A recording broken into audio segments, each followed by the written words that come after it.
Dios les bendiga en esta hora, mis hermanos. Estamos transmitiendo nuevamente desde aquí las instalaciones de la Iglesia Evangélica Los Peregrinos, Valle Centro.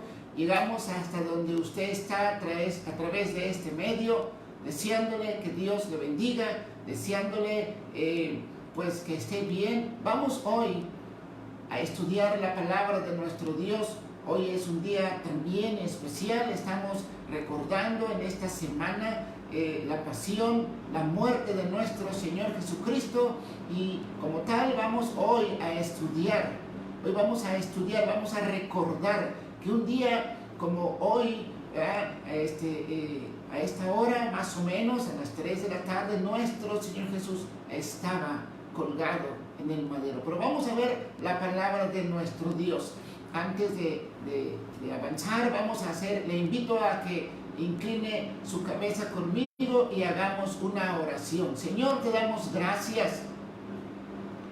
Bendecimos tu nombre en esta hora nuevamente. Aquí estamos delante de tu presencia, encomendando este tiempo de ministración de tu palabra, este tiempo en el cual, Señor, pues estamos listos para estudiarla, pero también para escuchar tu voz, Señor. Habla a cada uno allá donde se encuentre, allá, Señor, donde están viendo esta transmisión. Señor, tú hables a cada corazón, Señor. Tú bendigas, Padre Santo, a cada familia que ya está reunida, que ya está viendo esta transmisión y escuchando tu palabra. Nos encomendamos a ti en el nombre de Jesús. Amén. Hoy vamos a estudiar y vamos a ver cómo nuestro Señor Jesús en la cruz del Calvario, todo lo que hizo, lo hizo por usted, lo hizo por ti y lo hizo por mí. Y vamos a ver cómo nuestra vida también se puede identificar en el sufrimiento previo que nuestro Señor Jesús pasó, y aún ahí en la misma cruz, fue por ti, fue por mí, fue por usted.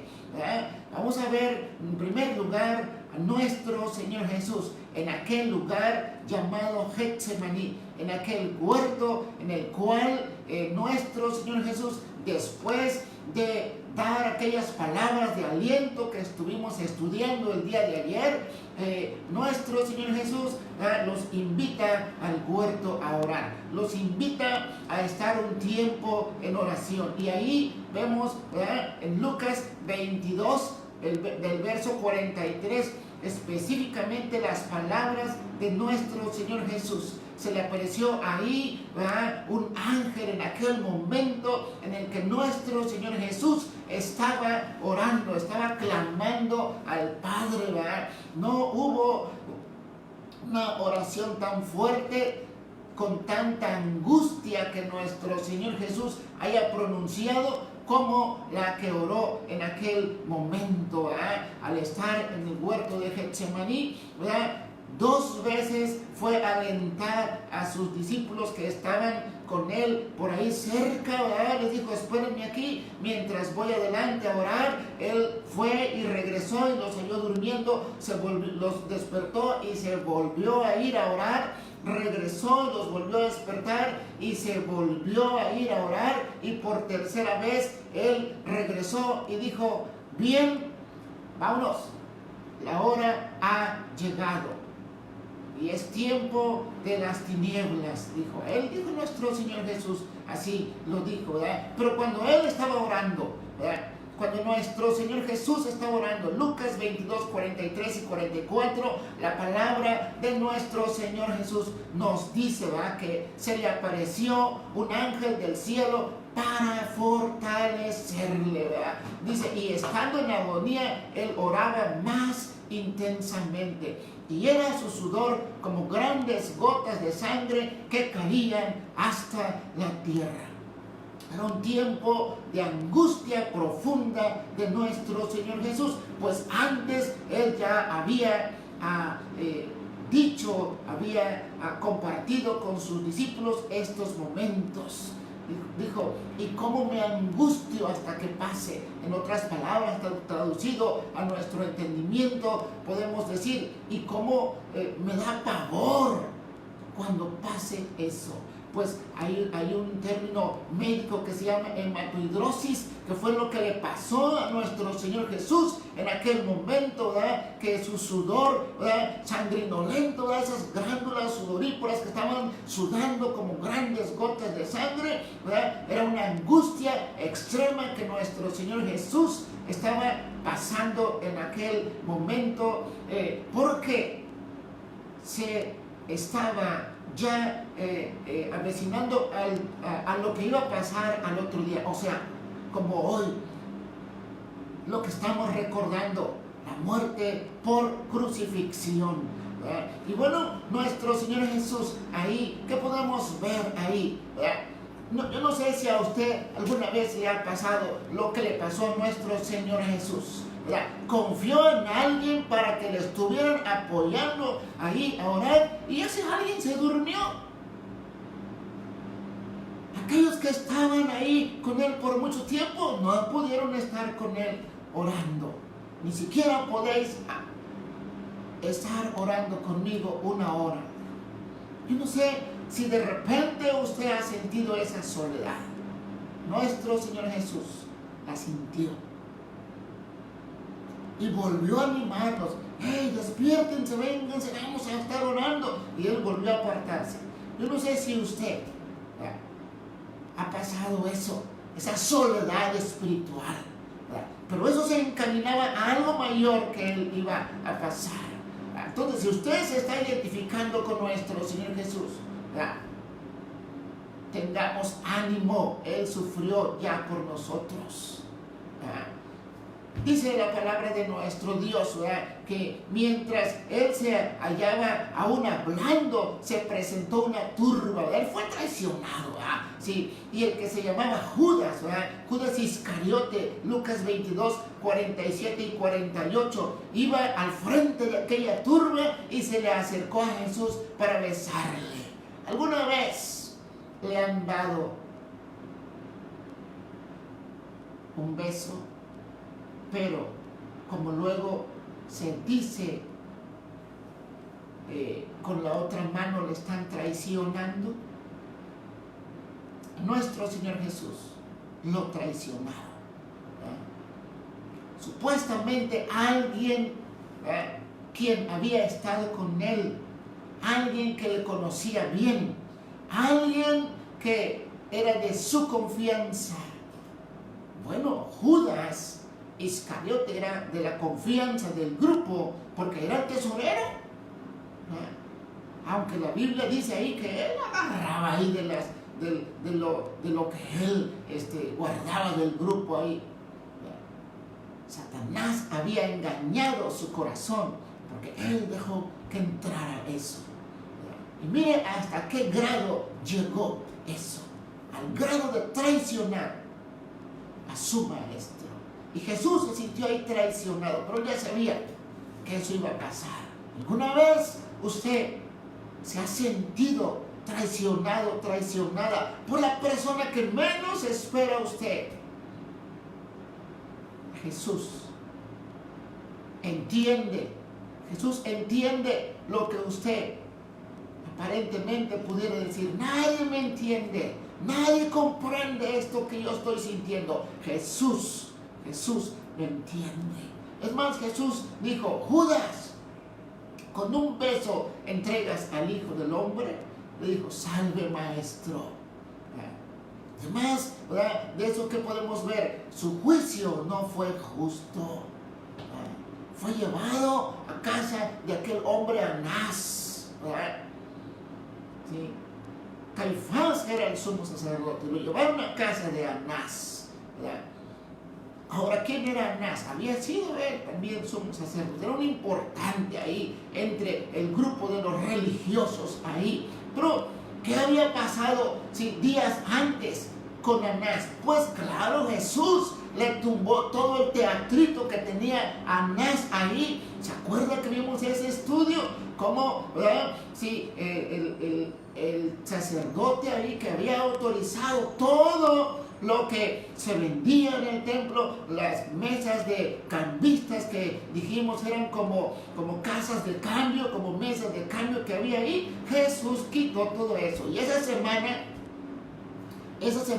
Jesús estaba regresando al templo cada día, ¿verdad? Lo cual se sobreentiende que él impidió que continuaran eso. Por eso Anás estaba en contra de lo que Jesús había hecho. ¿Alguna vez usted ha corregido a alguien? ¿Alguna vez usted ha hecho algo correcto para alguien? Alguien que se encuentra en pecado, alguien que Dios le da a usted palabra, va y lo corrige, y luego ese alguien viene en contra de usted. ¿Cómo se siente? Jesús le entiende. Jesús exactamente le entiende a usted. Vemos, ¿verdad?, cómo después de todo eso, esa noche la pasó ahí, ¿verdad? Sus discípulos huyeron, ¿verdad?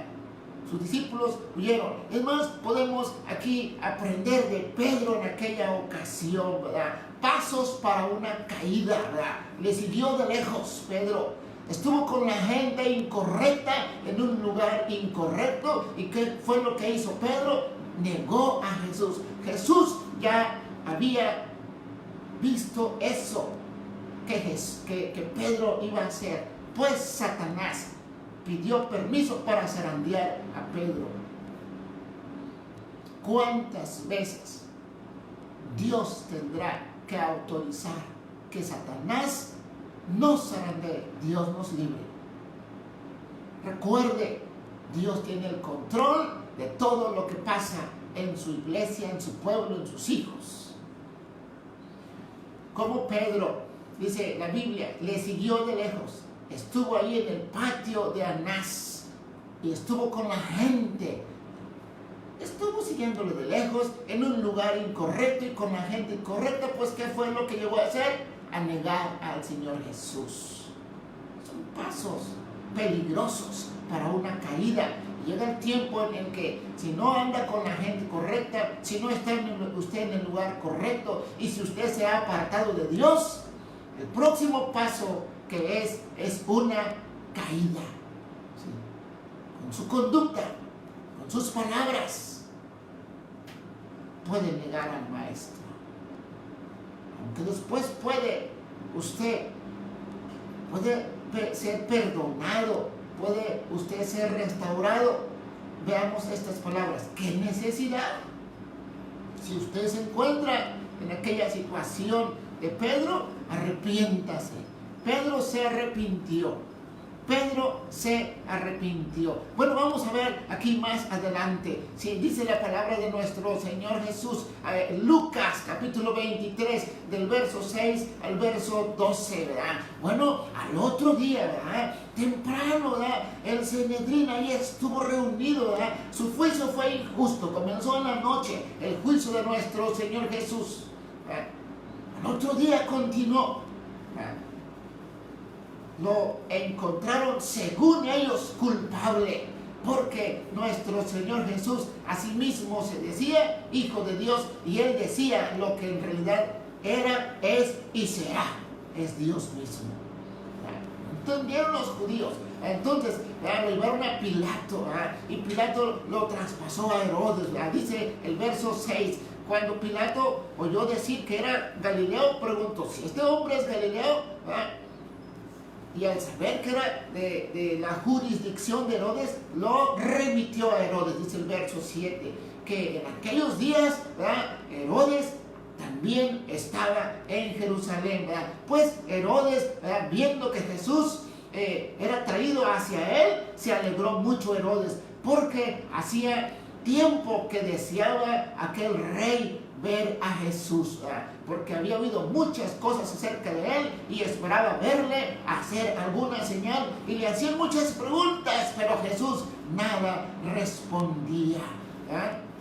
Y estaban los principales sacerdotes y los escribas acusándole con gran vehemencia. Dice el verso 11, dice, entonces Herodes con sus soldados le menospreció y le escarneció, vistiéndole de una ropa espléndida, y volvió a enviarle a Pilato. ¿Sí?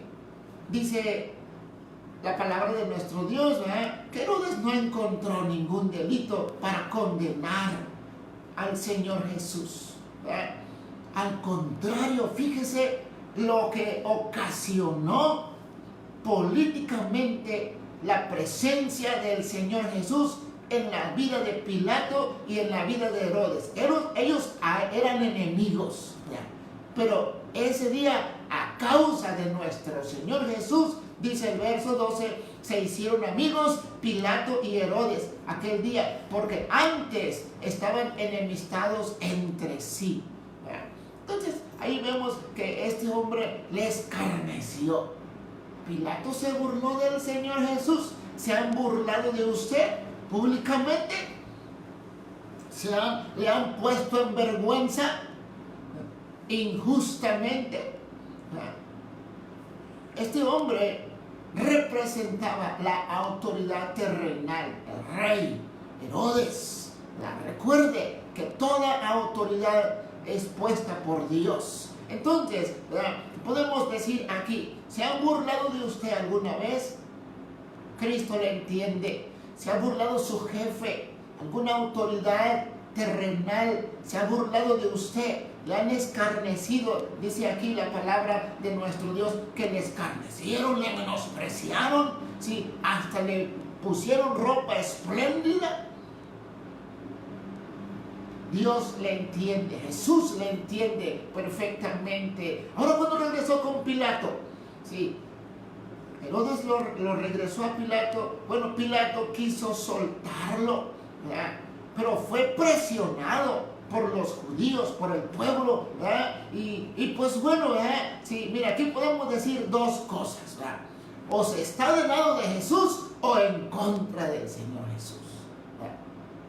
Pilato luchó hasta donde pudo, ¿sí?, por estar del lado de Jesús, pero finalmente fue presionado por aquel pueblo y se puso del lado del pueblo. Él no quiso, ¿sí?, mantener su firmeza al estar del lado de Jesús. Además de que en cierta manera Pilato no tenía la culpa que los judíos tenían. Él simplemente estaba enjuiciando a un hombre más de aquella región, ¿verdad? Sí, proféticamente era sobre los judíos, ¿verdad? Dice el verso 27 del capítulo 27 de Mateo, dice: entonces los soldados del gobernador llevaron a Jesús al pretorio y reunieron alrededor de él toda la compañía, ¿verdad?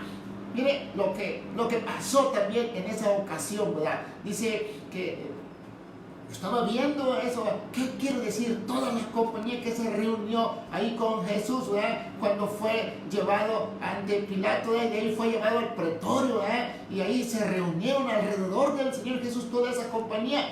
Un aproximado de 625 soldados tenía una compañía militar romana. Entonces era un gentío de soldados que se fue custodiando al Señor Jesús. Además, ¿qué hicieron de él? Ahí, sí, no crea que después que Herodes lo regresó a Pilato, Pilato dijo: bueno, pues bueno, vamos a soltarlo. Bueno, esto fue lo que dijo, pero él lo mandó a maltratar, lo mandó a golpear, lo mandó a azotar, ¿verdad? Y miren lo que normalmente hacía una compañía de soldados romanos, ¿verdad? Una compañía de soldados romanos. Además, metámonos un poco en la mente de esos soldados. Para esos soldados no era más que un martirio más a un pueblo que ellos habían sometido, un martirio más a un reo, a un rebelde, porque para ellos así era castigar a alguien, ¿verdad? El pueblo pide que lo castiguen, nosotros los castigamos. Los romanos así actuaban, ¿verdad? Pero proféticamente ya estaba esa palabra para nuestro Señor Jesús. Isaías 53 habló sobre eso. Angustiado, varón de dolores, dice la palabra de nuestro Dios. ¿Y qué hizo esa compañía?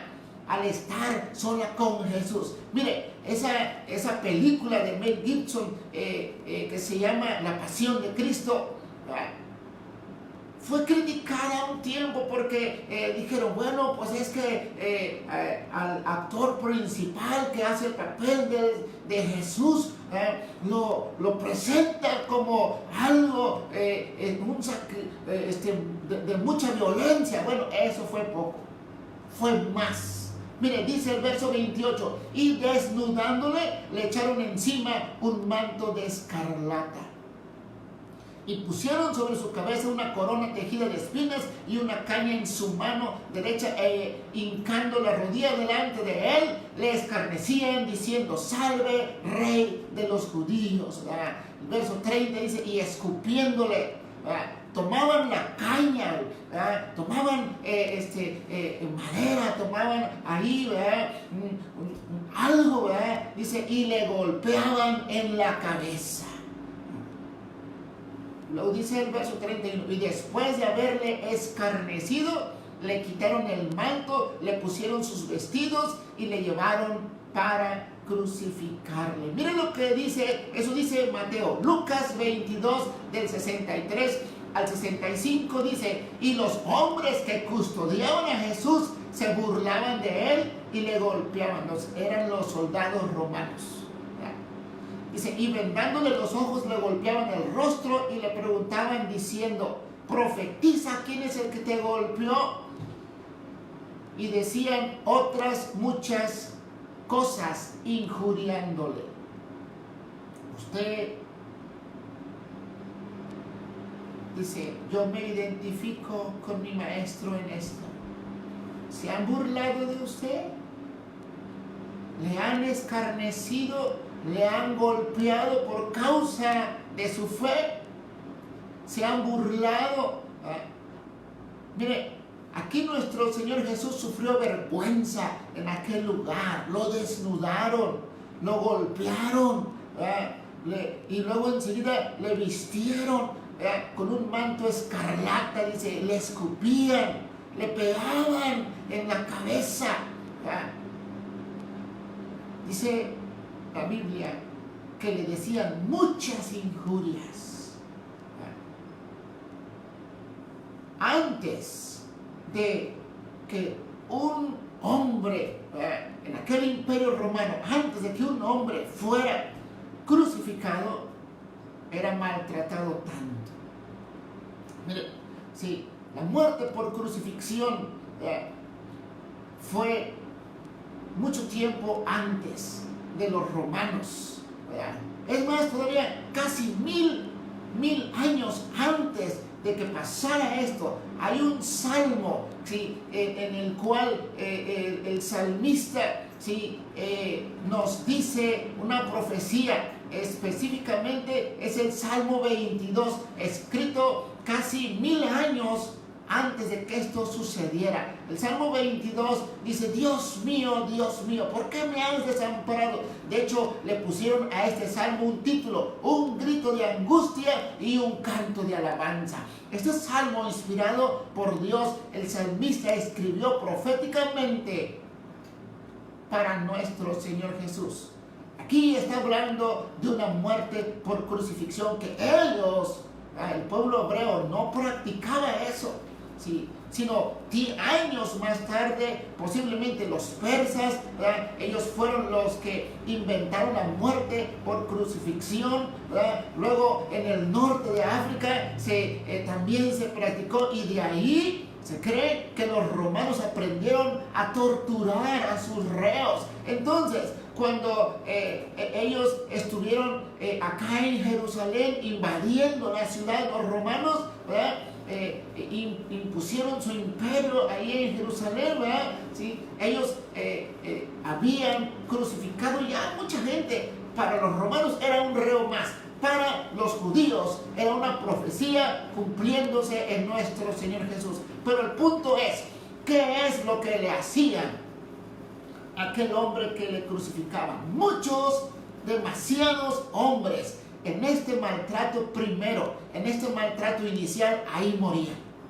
Nuestro Señor Jesús sufriendo tanto, ¿verdad? Cumpliendo la profecía de Isaías capítulo 53.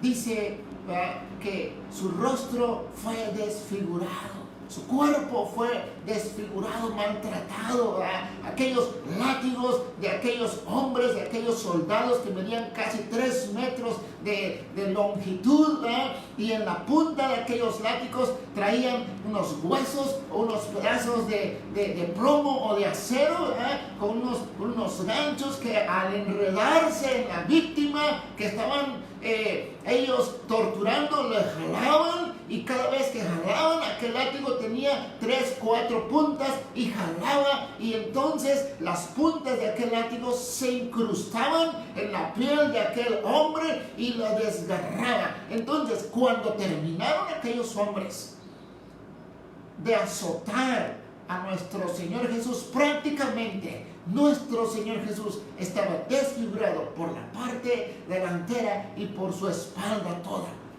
todo su cuerpo, dice la palabra de nuestro Dios, ¿verdad?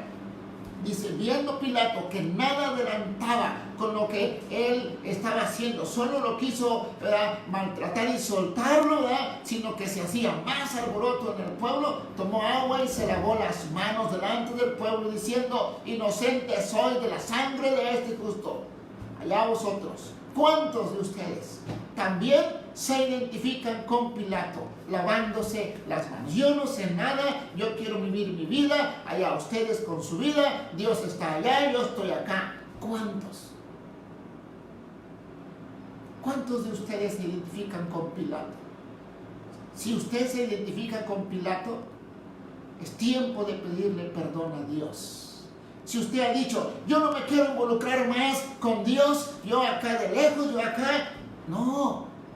O estamos con Dios o no estamos con Dios. ¿Qué le pasó a Pilato? Finalmente se puso en contra. Sí se lavó las manos, pero se puso en contra de él. ¿Por qué? Él autorizó la crucifixión. Los judíos pidieron crucificarle. Ellos dijeron en el verso 25, Mateo 27, 25, y respondió todo el pueblo, su sangre sea sobre vosotros, sobre nuestros hijos. El verso 22, ahí antes dice, y Pilato dijo, bueno, ¿qué voy a hacer con Jesús llamado el Cristo? Todos gritaron, sea crucificado. Ahora, vamos a ver la crucifixión, ¿verdad? Sí.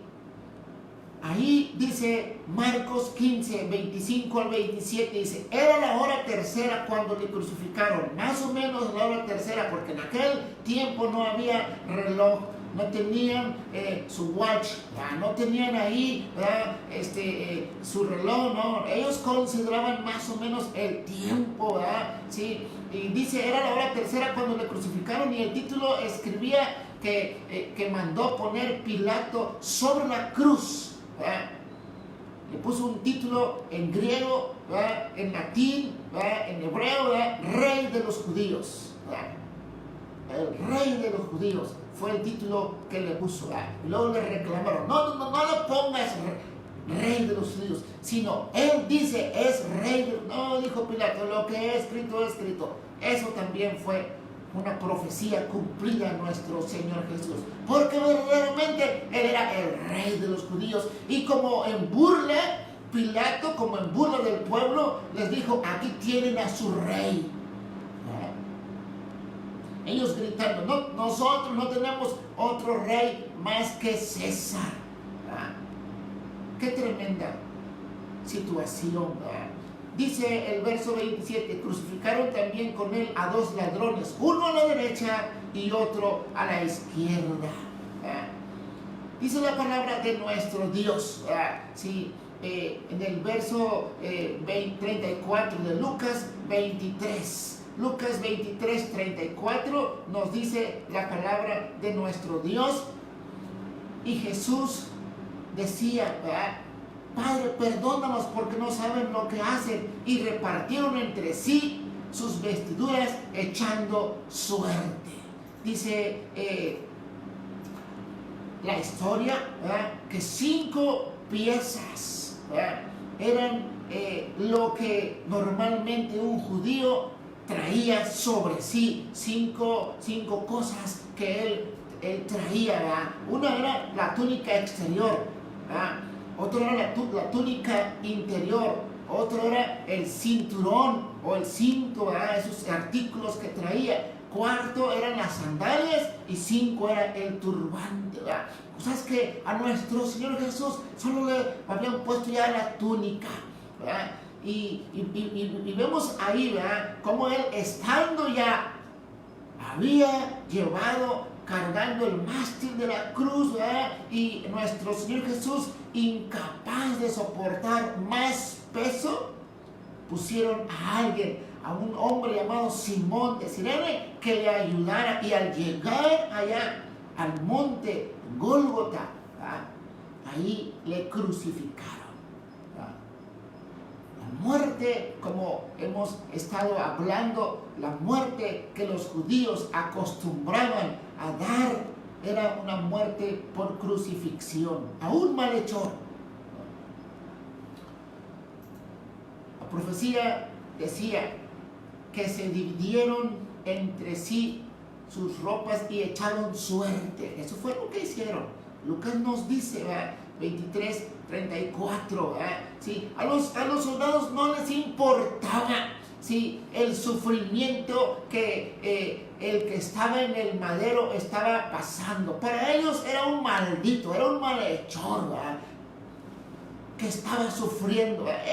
Ellos querían, ¿verdad?, como era costumbre, quedarse con las prendas de la víctima. Entonces, ¿qué estamos viendo aquí? Nuestro Señor Jesús fue desnudado, ¿verdad?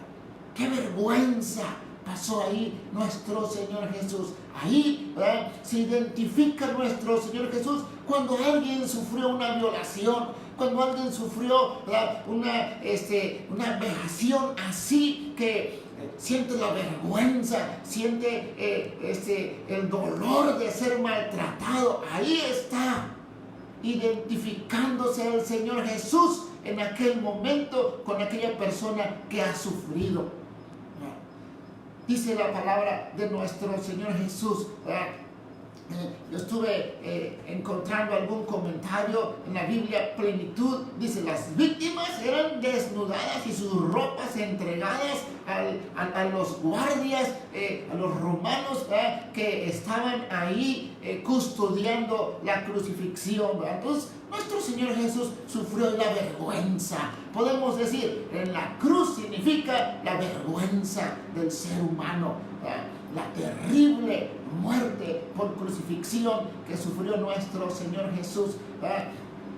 Dice el comentarista William Barclay, ¿verdad?, que desnudaban a la víctima, ¿verdad?, y lo lapidaban tanto, ¿verdad?, que daba horror el cuerpo de un crucificado, ¿verdad? Sí, vamos a ver 7 frases o 7 palabras que nuestro Señor Jesús pronunciara en la cruz, ¿verdad? 7 palabras o 7 frases, ¿verdad?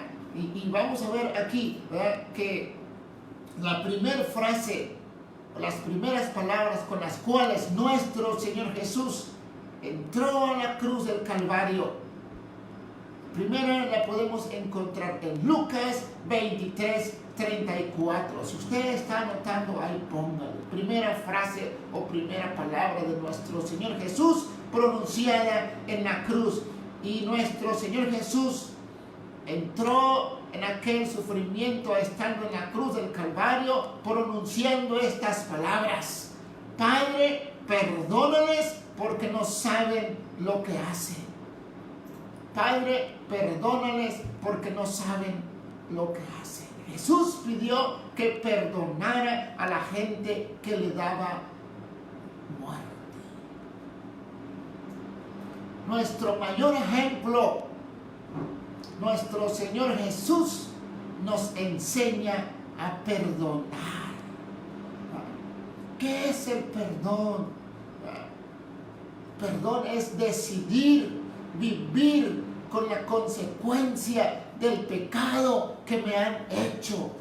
decidir vivir con la consecuencia del pecado que me han hecho, el daño que me han hecho. Ese es el perdón. Yo decido vivir con ese daño sobre mi vida, pero yo decido vivir en contentamiento. Ese es el perdón, soltar esa ofensa. Aquellos líderes judíos, aquellos líderes políticos romanos, aquellos soldados, aquellos espectadores, sí, Dios, nuestro Señor Jesús estaba intercediendo por ellos. Padre, perdónales porque no saben lo que hacen. Si a usted le han hecho daño, aquel malhechor, aquella persona malintencionada, no sabía lo que estaba causándole o el grado de dolor que le estaba causando a usted al dañarle. Jesús lo entiende. Y Jesús entró en la cruz del Calvario enseñándonos lo más grande que puede haber en el cristianismo, el perdón. Jesús con eso nos enseña que tenemos que perdonar a aquel que nos ha hecho daño. Jesús así comenzó esas frases en la cruz del Calvario. Vamos a ver la segunda frase. Jesús dijo ahí en Lucas 23, 42 y 43, cuando a un lado tenía a un malhechor y al otro lado otro malhechor. Jesús fue crucificado entre dos malhechores, ¿verdad? Sí, la profecía también así decía, ¿verdad? Sí, que Él iba a ser crucificado, ¿sí? Iba a ser crucificado en medio de malhechores, ¿verdad? Sí, dice la palabra de nuestro Dios ahí, ¿verdad? Sí, en ese texto que estamos viendo, Lucas 23, 42 y 43, dice, le dijo a aquel hombre, ¿verdad? Aquel hombre que estaba a un lado de él: acuérdate de mí cuando vengas en tu reino. ¿Qué palabras de aquel hombre malhechor? Uno, estando en la cruz del Calvario junto con Jesús, le escarnecía, se burlaba del Señor Jesús, un malhechor, y el otro no, el otro reconocía que él merecía estar en ese lugar. Uno le decía: si eres verdaderamente el Hijo de Dios, pues bájate y sálvanos también a nosotros. El otro le decía: ay, ni aún en esta condición tú reconoces que nosotros somos culpables, pero este ningún mal ha hecho. Y él, el malhechor que reconocía su maldad, el malhechor que reconocía que él estaba cumpliendo ahí el pago de su maldad, hizo una petición. Hizo una petición que pudiera convertirse en una oración, ¿verdad? Un clamor: acuérdate de mí, acuérdate de mí. ¿Cuántos podemos identificarnos con ese malhechor, ¿verdad? ¿Cuántos, ¿verdad? Usted, ¿verdad?, se identifica con ese malhechor? Señor, yo soy el que debo estar sufriendo y no tú, ¿verdad? Pero acuérdate de mí cuando vengas en tu reino. Este hombre reconoció, este hombre entendió que él estaba ahí pagando por su maldad. Pero Jesús ahí contestó con esta frase, la segunda frase. Jesús le dijo: de cierto te digo que hoy estarás conmigo en el paraíso. Qué tremendas palabras, ¿verdad? Hay un comentarista excelente, el pastor Matthew Henry dice: este malhechor, este ladrón, ¿verdad?, fue tan ladrón que aún en la cruz murió robando la salvación. Hace un chascarrillo ahí este comentarista Matthew Henry. Pero bueno, este hombre reconoció que el Señor Jesús era quien decía ser. ¿Verdad? Le dijo, de cierto te digo que hoy estarás conmigo en el paraíso. Qué palabras tan afirmadoras de nuestro Señor Jesús. ¿Verdad? Aquel malhechor moribundo tuvo más fe, ¿verdad?, que todos aquellos que estaban ahí crucificando al Señor Jesús. ¿Verdad? Aunque los discípulos amaban al Señor Jesús, sus esperanzas por el reino comenzaron a desvanecerse. Dice ahí en el verso 24, 21, dice, pero nosotros esperábamos que Él era el que había de redimir a Israel. ¿Sí? Lo que dijeron, nosotros esperábamos que Él era el que había de redimir a Israel. Lo dijeron cuando ya había muerto. ¿Sí? El ladrón, por el contrario, miró al hombre ahí agonizando al lado de él y le dijo esta oración: acuérdate de mí cuando vengas en tu reino. Bueno, al parecer, el reino de nuestro Señor Jesús había de estar con él. Jesús ahora estaba dándole unas palabras de esperanza. Hoy mismo estarás conmigo en el paraíso. ¿Cuántos de nosotros necesitamos reconocer nuestra condición e ir a Jesús y decirle: Señor, acuérdate de mí, yo te necesito? A pesar de que mucha gente no quiera, como aquel hombre contrario al que reconoció, quizás fue compañero de maldades, pero no quiso reconocer. ¿Cuántos están pensando que en el último momento se van a arrepentir? No abrace esa mentira. Nada es seguro. Usted no sabe si Dios le va a dar oportunidad para pensar. En el momento en el que se muera, en el momento en que Dios le llame a su presencia, usted no sabe si Dios le va a dar oportunidad para pensar en estar bien con Dios. Mucha gente, ¿sí?, se muere en un accidente. Abruptamente Dios lo llama a cuentas y ya no está. En segundos la vida se puede escapar. Vamos a ver la tercera frase. Juan 19, 26 y 27. Cuando vio Jesús a su madre y al discípulo a quien él amaba que estaba presente, dijo a su madre: mujer, he ahí tu hijo. ¿Sí? Y después dijo al discípulo: hijo, he ahí tu madre. Desde aquella hora el discípulo le recibió en su casa. Aunque mientras nuestro Señor Jesús estaba agonizando en la cruz, Jesús seguía ocupándose de su familia.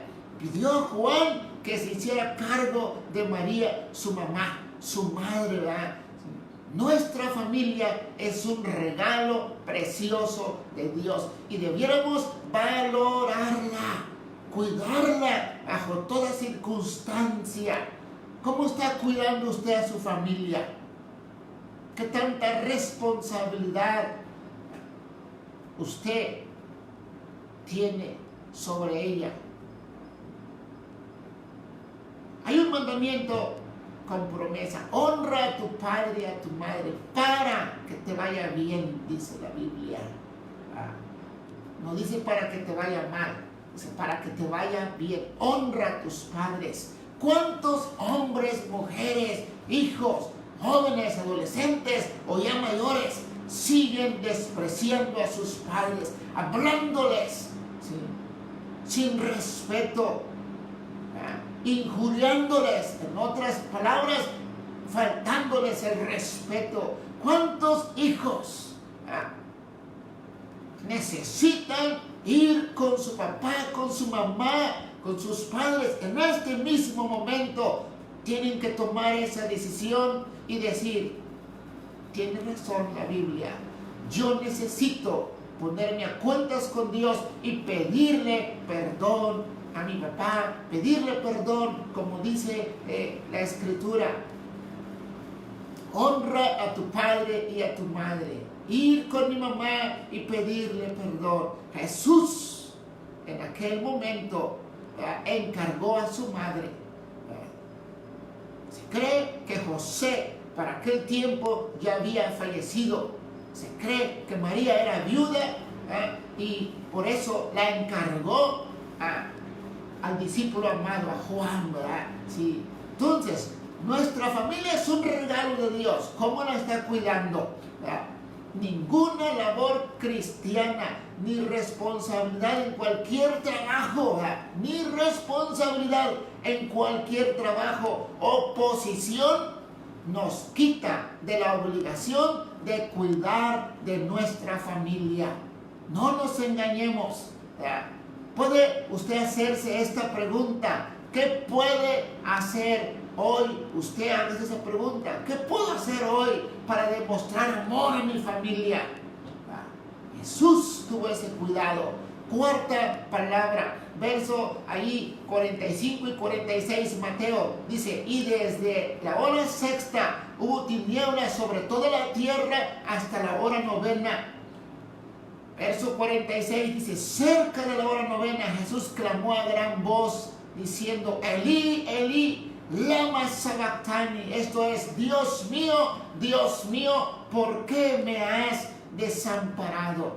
Fíjese, el verso 45 nos dice que desde la hora sexta, desde el mediodía hasta las 3 de la tarde aproximadamente, ¿verdad? Sí, hubo tinieblas.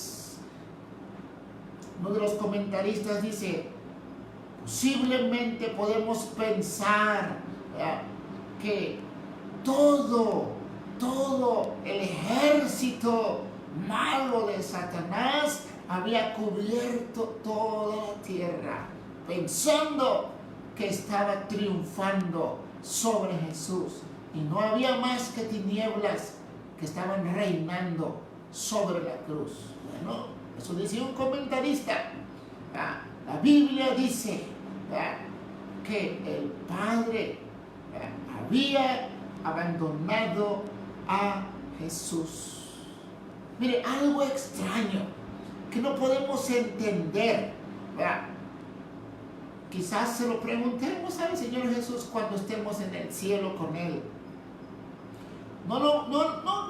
No diga, yo voy a entenderlo. No podemos entenderlo. ¿Cómo es que el Padre abandonó al Hijo en la cruz del Calvario? ¿Cómo es? Bueno, si nunca había estado separado Jesús del Padre. Él dijo en la oración, San Juan capítulo 17, San Juan 14, 15, él refiriéndose, yo y el Padre uno somos, para que crean, oh Padre, que tú y yo somos uno, sí, para que estén unidos como tú, oh Padre en mí, sí, y el Padre ahí, cada vez que el Hijo hacía algo bueno, siempre Jesús hizo todas las cosas buenas, Yo me refiero a los pasos que Él iba cumpliendo. Por ejemplo, en el bautizo, Lucas capítulo 3, sí, Jesús se bautizó. El Padre dijo, este es mi Hijo, como si le diera like, como si le diera una palmadita en la espalda. Este es mi Hijo. Yo he escuchado a padres decir, este es mi Hijo.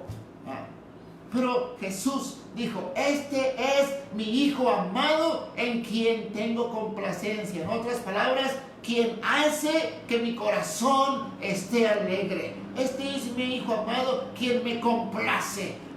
Entonces, si nuestro Señor Jesús caminó en el ministerio terrenal aquí al lado, sí, siempre, unido siempre con el Padre. Es más, Él explicó que las obras que Él hacía eran a través del poder del Padre. San Juan capítulo 14. Y podemos ver aquí, en este momento angustiante, nuestro Señor Jesús clama, Dios mío, Dios mío, ¿por qué me has desamparado? Una de las versiones dice, ¿a qué me has desamparado? ¿Verdad? Pues Jesús no estaba cuestionando a Dios, simplemente estaba diciendo aquel Salmo 22 que expresaba la profunda angustia que sintió cuando todo el pecado del mundo estaba sobre él. El Padre tuvo que abandonarlo. Aquel hombre traicionero, aquel hombre violador, aquel hombre que es violento, ¿verdad? Aquel hombre asesino, aquel hombre que ha pensado que no tiene perdón de Dios, aquel hombre, aquella mujer, ¿verdad?, que se han apartado de Dios y que dicen, yo no tengo perdón, ya no puedo buscar de Dios.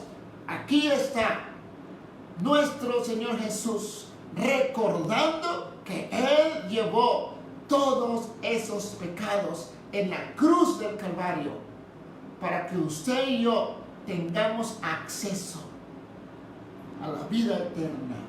Aquí está abriendo nuestro Señor Jesús el camino de vuelta, aquel camino que en el Edén se había cerrado al árbol de la vida. Aquí está abriéndose otra vez.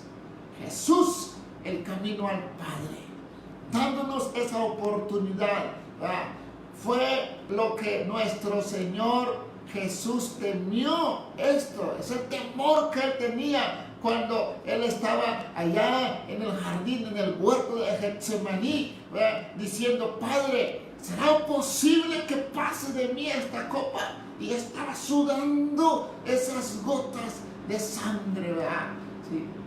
Esto es a lo que Él se refería. Una angustia terrible, una angustia, ¿verdad?, tan fuerte que era agonizante, ¿verdad?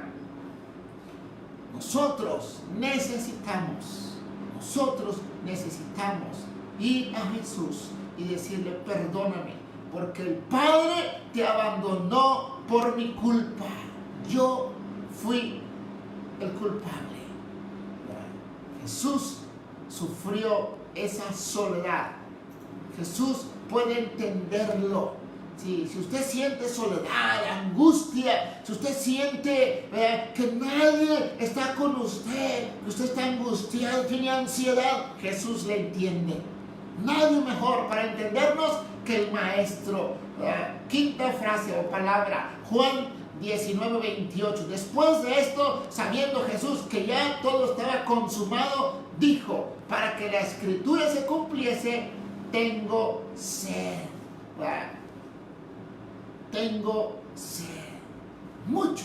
Algunos escribían que Jesús era un superhombre, que era un hombre el cual no era humano. Bueno, aquí nuestro Señor Jesús, 100% Dios, pero 100% hombre, expresa en su humanidad un sufrimiento que es algo terrible. ¿Usted ha tenido alguna vez sed y no tiene el momento cómo calmarla? No tiene agua ahí para refrescar, ¿verdad? Un vaso de agua fresca, un vaso que venga, que se lo den y traiga refrigerio a su cuerpo. Bueno, eso para nosotros es vital. Nuestro Señor Jesús ahí sufrió, ¿verdad?, ese terrible tormento de la sed, ¿verdad? Además que también espiritualmente hablando, nuestro Señor Jesús, ¿verdad?, también podemos decir, tiene sed, sigue teniendo sed de aquel corazón sincero, de aquel corazón que venga a Él. Pero físicamente hablando aquí, nuestro Señor Jesús sufrió en su agonía esa deshidratación. Tengo sed. Una de las terribles formas que aquellos hombres le daban para que minimizara un poco el dolor. Era vinagre ahí mezclado con mirra, ¿verdad? Bueno, y también era algo que al tener contacto con su cuerpo las escurría, ¿verdad?, en su cuerpo, y era algo más agonizante porque pues sentía mal su cuerpo, ¿verdad? Pero en esta ocasión nuestro Señor Jesús, ahí como el sacrificio supremo que estaba haciendo por la humanidad, por usted y por mí, Él estaba sufriendo, ¿verdad?, esa sed en su cuerpo agonizante, ¿verdad? Dijo: tengo sed. Vamos a ver la sexta palabra o frase de nuestro Señor Jesús. Juan 19:30. Ahí está hablando esas palabras tan hermosas, ¿verdad? Cuando hubo tomado el vinagre, dijo: consumado es. Y habiendo inclinado la cabeza, entregó el Espíritu. Dijo: consumado es, ¿verdad? En otras palabras, a lo que vine, Padre, lo estoy terminando. A lo que tú me enviaste, Señor. Filipenses capítulo 2, ¿verdad? Filipenses capítulo 2 nos dice ahí, pues, a lo que había venido nuestro Señor Jesús. Ahí el capítulo 2, del 2 en adelante, sí, nos dice la palabra de nuestro Dios, perdón, del 5 en adelante, dice: haya pues en vosotros este sentir que hubo también en Cristo Jesús, el cual no estimó, siendo en forma de Dios, no estimó el ser igual a Dios como cosa que aferrarse, sino que se despojó de sí mismo, tomando forma de siervo, hecho semejante a los hombres. Dice: y estando en la condición de hombre, se humilló a sí mismo, haciéndose obediente hasta la muerte y muerte de cruz. Jesús se humilló y vino a este mundo tomando la forma de siervo, la forma humana. Vivió, nació, sufrió y murió por ti y por mí. Hay una palabra en la Biblia, ¿verdad? Primero de Juan 3:8 dice: el que practica el pecado es del diablo, porque el diablo peca desde el principio, pero para esto apareció el Hijo de Dios. Para esto fue la cruz del Calvario. Dice: para deshacer las obras del diablo. Si usted tiene algo en su vida que usted dice: no, yo ya no puedo con esto, puede ser adicción, hábito, costumbre, es pecado que usted tiene ahí, y usted dice: no, yo ya no puedo con esto, ni volviendo a nacer yo cambio o hago esto o aquello. No se engañe. La Biblia dice que Jesús vino a deshacer las obras del diablo. Es más, dice la palabra de nuestro Dios, San Juan 3:16, porque de tal manera amó. Fíjese, de tal manera amó Dios al mundo que ha dado a su Hijo unigénito, para que todo aquel que en él cree y no se pierda, mas tenga vida eterna. Porque no envió Dios a su Hijo al mundo para condenar al mundo, sino para que el mundo sea salvo por él. El que en él cree no es condenado, pero el que no cree en él ya ha sido condenado, porque no ha creído en el nombre del unigénito Hijo de Dios. ¿Qué está diciendo aquí nuestro Señor Jesús? Yo estoy terminando la obra que vine a cumplir, Padre. Nuestro Señor Jesús concluyendo la obra para salvarnos, para darnos entrada al Padre. Por eso el Señor Jesús dijo: yo soy la puerta. Nuestro Señor Jesús afirmó diciendo: yo soy el camino. No hay otro camino más que Jesús para ir al cielo. Él dijo: yo soy la verdad, yo soy la vida, yo soy el agua de vida. ¿sí? Siendo Él el único camino al Padre, siendo Él viniendo a este mundo a cumplir su obra redentora en la cruz del Calvario. Agonizantemente estaba diciendo: Padre, estoy terminando la obra en este momento. Y terminamos con la séptima frase o la séptima palabra, Lucas 23:46. Entonces Jesús clamó a gran voz y dijo: Padre, en tus manos encomiendo mi espíritu. Y habiendo dicho esto, expiró. ¿Verdad? Bueno, quizás, ¿verdad?, no sea completamente extraordinario el que algunas personas, ¿verdad?, griten todavía al final, antes de morir, ¿verdad? Sí, algunas personas, ¿verdad? Sí, en todo caso, ¿verdad?, los crucificados, tras un lento, ¿verdad?, o una lenta agonía, ¿verdad?, y un lento agotamiento y pérdida de fuerzas, y hermanos, todo eso, ¿verdad?, que le fue debilitando, ¿verdad?, la voz potente de Jesús en la cruz, ¿verdad?, nos da mucho, ¿verdad?, nos da mucho aliento, ¿verdad?, porque Él, lo último que dijo, ¿verdad?, en tus manos encomiendo mi espíritu, ¿verdad? Jesús ahora estaba haciendo ese esfuerzo, ¿verdad? Esa última frase que nuestro Señor Jesús dijo, ¿verdad?, pues esta es una señal de nuestro Señor Jesús, que hasta el último momento Él dispuso, ¿verdad?, hasta el último momento, ¿verdad?, de vida en su cuerpo terrenal, Él puso, ¿verdad?, su vida en las manos del Padre. Recuerden, el Padre no estaba con Él.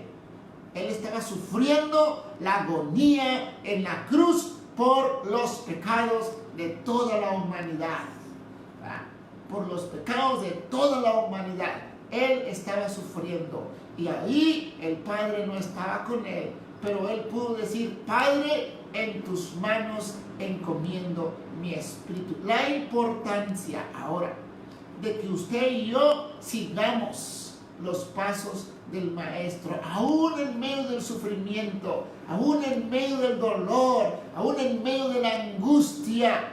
Nuestro Señor Jesús, dice el libro de Hebreos, no pecó en ningún momento. ¿Cuántos de nosotros, al tener un sufrimiento, al tener una angustia, al tener una necesidad, lo primero que hacemos es buscar a quien echar la culpa, es buscar una venganza, es buscar una salida? Nuestro Señor Jesús, recuerde la primera frase con la cual entró a la cruz: Padre, perdónalos. La última frase: en tus manos, Padre, en tus manos encomiendo mi espíritu. Entra con el perdón y termina encomendándose a Dios. Con esto, nos da un ejemplo para usted, para mí, que cualquiera que sea nuestra circunstancia, siempre tenemos que vivir perdonando. Tenemos que vivir encomendándonos al Padre, encomendándonos a Dios. Yo no sé cómo está usted hoy delante de Dios, pero es necesario que usted siempre esté a cuentas con Dios.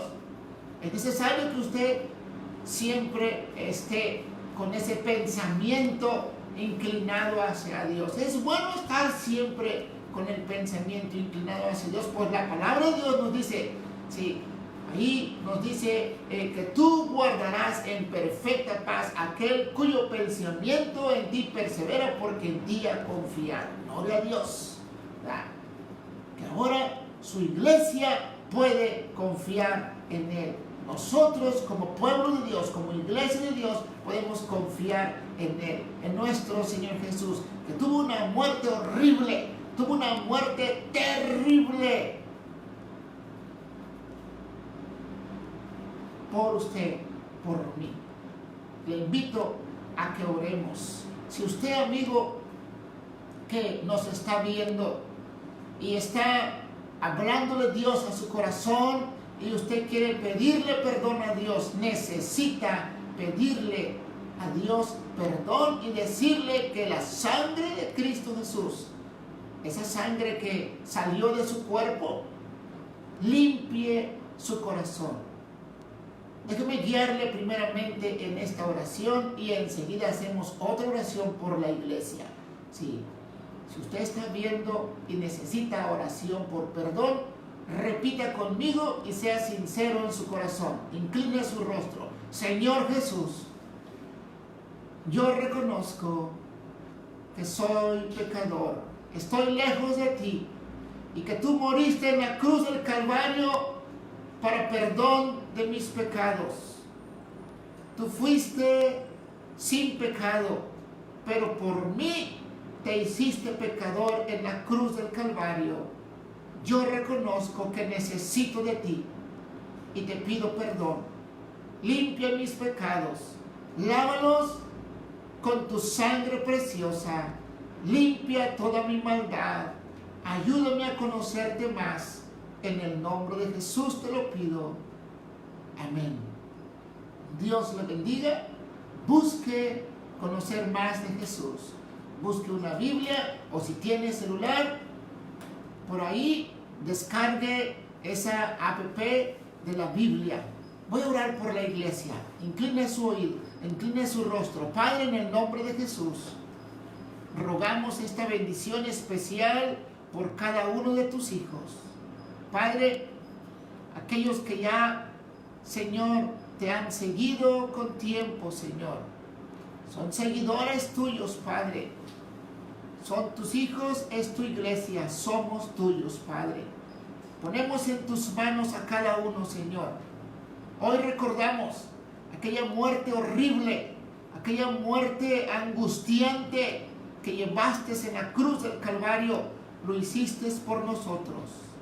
Padre, ayúdanos, Señor,